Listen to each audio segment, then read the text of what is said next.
Hi guys, welcome back to my channel. My name is I Ena Friedrich, and for today's video I prepared for you something super exciting. It's super exciting for me because I'm gonna do a makeup tutorial slash review on a brand Coastal Scents, and I just have to explain you why this brand is so special to me. I'm just super excited, super happy and super grateful for this humongous PR package. I'm about to show you everything, so let's start. I would like to start this video with a short introduction of the products I've got.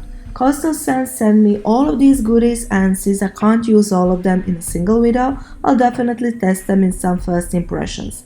I got Eclipse, it's a concealer palette, 26 shadow and blush palette, 2 brush sets, one has a firm case so it's appropriate for traveling, and another one elite brush set I'll use in this video. Moving on, I have some blush testers, blush and bronze palette, lipstick and many eyeshadow palettes.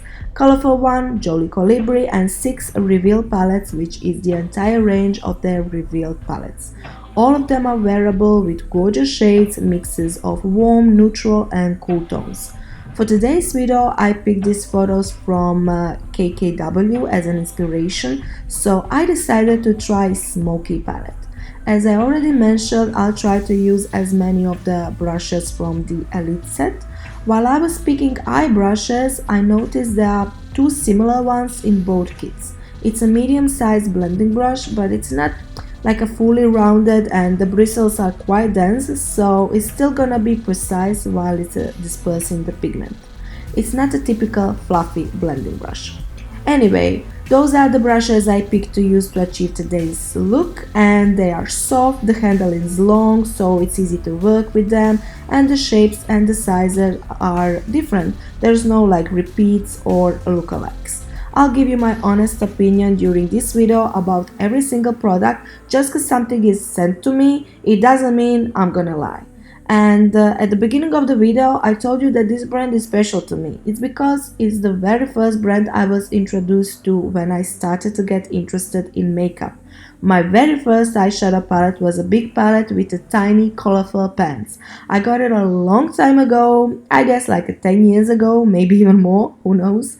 But I do remember it was from a brand Coastal Scents. And here we are today, I'm reviewing their products on my channel.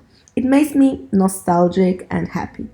As you can see with your own eyes, the first grey shade I picked as a transition color is very pigmented.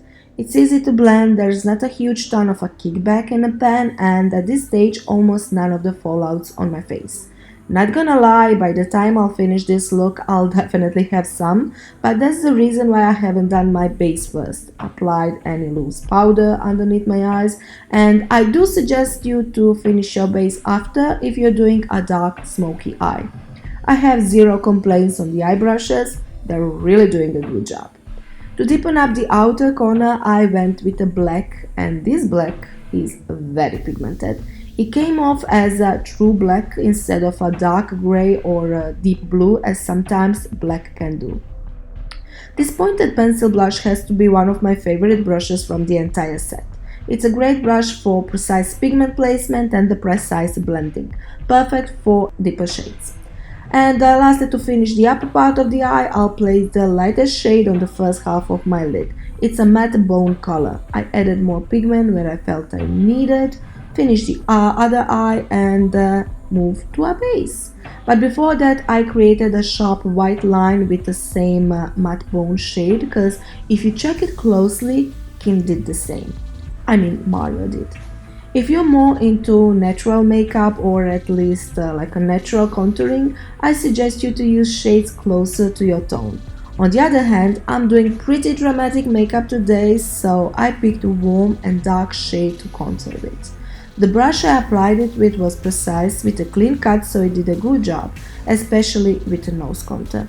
But when it came to a blending part, I noticed that I'm missing a medium-sized dense face brush.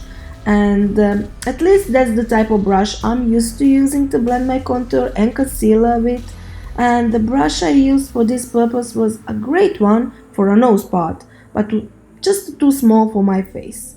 On the other hand, I really like the blush I used to apply my concealer. It's pointy, precise, and just the right size.